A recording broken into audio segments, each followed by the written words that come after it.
as we reported over the weekend, Metallica frontman James Hetfield has made the decision to enter into a rehabilitation facility as he deals with his ongoing battle with sobriety. He's been sober for a number of years, notably in the early 2000s, as chronicled in their film, Some Kind of Monster.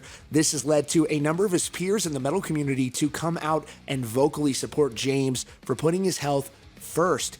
Notably, Lamb of God frontman Randy Blythe shared a story about how James Hetfield helped save his life quite literally, and we also have a statement from Slipknot showing support for James after the tour cancellation where they were scheduled to embark on that tour with him. Here's what Slipknot had to say.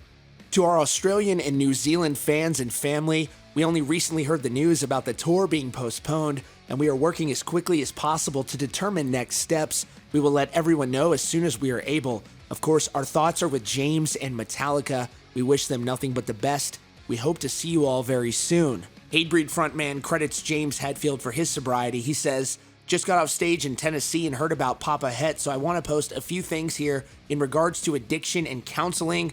I commend James for seeking help, and I want to send my love and support to him, his family, and the entire extended Metallica camp. I hope that all Metallica fans affected by this understand this is absolutely the best choice. Health is everything. No tour or album or mountain of obligations is worth diving back into the abyss of booze and drugs. Energy is real, and if you're going to put it out either online or in person, I ask that you please put out positive energy for James. Sure, there are people who can cut loose every so often and bounce back, but for others, even one drink can lead to decisions that snowball into a destructive avalanche.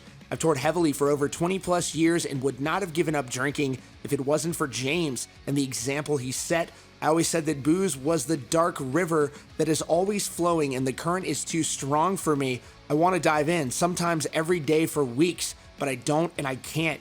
Meeting James at MTV and speaking with him about my drinking problem was very eye-opening because this is a guy who is one of the biggest bands in the world with so much pressure on him and so much weight to carry, and he made me think if he could quit, so could I. Now I've stayed away from that river for well over a decade. I may not be as fun as I used to be. It might be hard for me to attend certain events or functions where people are plastered or going to be drunk, but I think it's the best choice, and I think that in the years ahead, we're going to find out that the booze companies have lied and manipulated us. I think it's way worse than people realize, but I will save that for another day. If you or anyone you know may be going through something similar, maybe James having the courage to confront his demons again can be the compass to point you in the right direction. No amount of booze, drugs, food, gambling, etc. will find a hole inside that is eating at you and growing. Get help, go to a meeting, look up free resources online.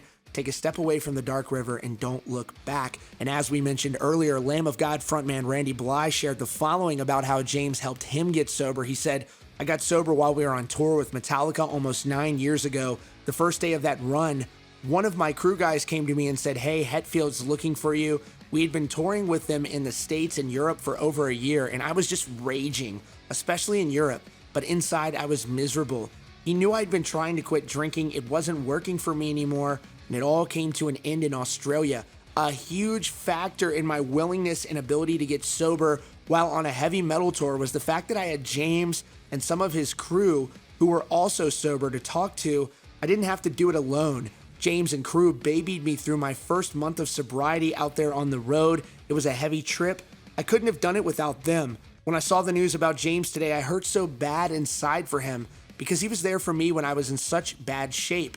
I know how dark it can get, but it was also a very strong reminder for me and what I am and what waits for me if I mess up and forget I'm an alcoholic. If you're an alcoholic, no one is immune, no matter how long you've been sober.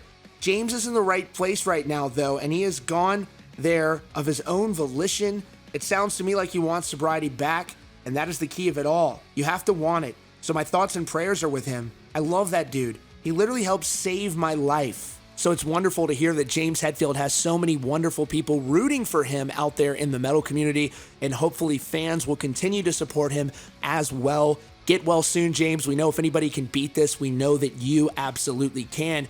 That is all for now. Thanks so much for joining us here today at Rockfeed. If you're new here, be sure to subscribe with notifications on so you don't miss out on breaking hard rock and heavy metal news. Thanks again for joining us, and we'll see you all very soon.